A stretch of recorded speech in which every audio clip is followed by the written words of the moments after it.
మన గోండు జాతి విద్యలో చాలా వెనుకబడి ఉంది అనేది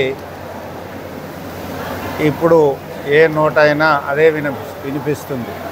కానీ ఒక విషయం అర్థం కానిది ఏంటంటే 1987లో పాఠశాలలు ఏర్పడ్డాయి.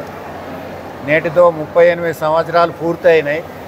అప్పుడు బడి మొదలైనప్పుడు 6 సంవత్సరాల విద్యార్థి ఇవాళ 42-43 సంవత్సరాల వయసు కలిగి ఉన్నోళ్ళు అందరూ కూడా విద్యావంతులయ్యే అవకాశం ఉన్న ఈ జాతిలో విద్య అనేటువంటిది అభివృద్ధి జరగకపోవడానికి ఎవరు కారణం అనేటువంటిది సమాజంలో ఉపాధ్యాయుడని ఒక ఏళ్ళు చూపెడతారు, కానీ దాని వెనకాల 4 వేళ్ళు కూడా ఉంటాయి. ఒకటి విద్యార్థి కావచ్చు, తల్లి కావచ్చు, తండ్రి కావచ్చు, సమాజం. అంటే ఒక విద్యార్థి సంపూర్ణంగా విద్యావంతుడు కావాలంటే కేవలం ఒక విద్యార్థే కాదు, వాళ్ళ తల్లిదండ్రులు, గ్రామంలో ఉండేటువంటి సమాజం కూడా దోహదపడితేనే వాడు సంపూర్ణంగా విద్యావంతుడు కాగలుగుతాడు. విద్య అనేటువంటిది ఒక ఆయుధం, విద్య అనేటువంటిది ఒక ధైర్యాన్ని కలిగించేది, అది ఒక టార్చ్ లైట్ లాంటిది.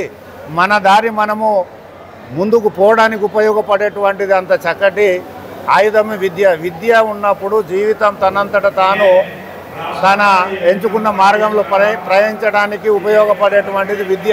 ఒక ఉదాహరణకు ఏంటంటే పాలు ఉన్నాయి. పాలు అనంటే పాలతో నీకు ఛాయ్ అవుతుంది, పెరుగు అవుతుంది, వెన్న అవుతుంది, నెయ్యి అవుతుంది, దాంతోపాటు పేడ కూడా తయారవుతుంది, స్వీట్ కూడా అవుతుంది. అంటే పెరుగు వల్ల ఇన్ని రకాల మనము తిను బండారాలను తయారు చేస్తున్నాం. అదేవిధంగా విద్యా జ్ఞానం అనేటువంటిది ఆ రకంగా ఉన్నట్లయితే ఆయన జీవితంలో ఏ రంగంలోనైనా రాణించడానికి ఆ రకంగా ఉపయోగపడుతుంది. సమాజం ఇప్పటికైనా మేల్కోవాలా.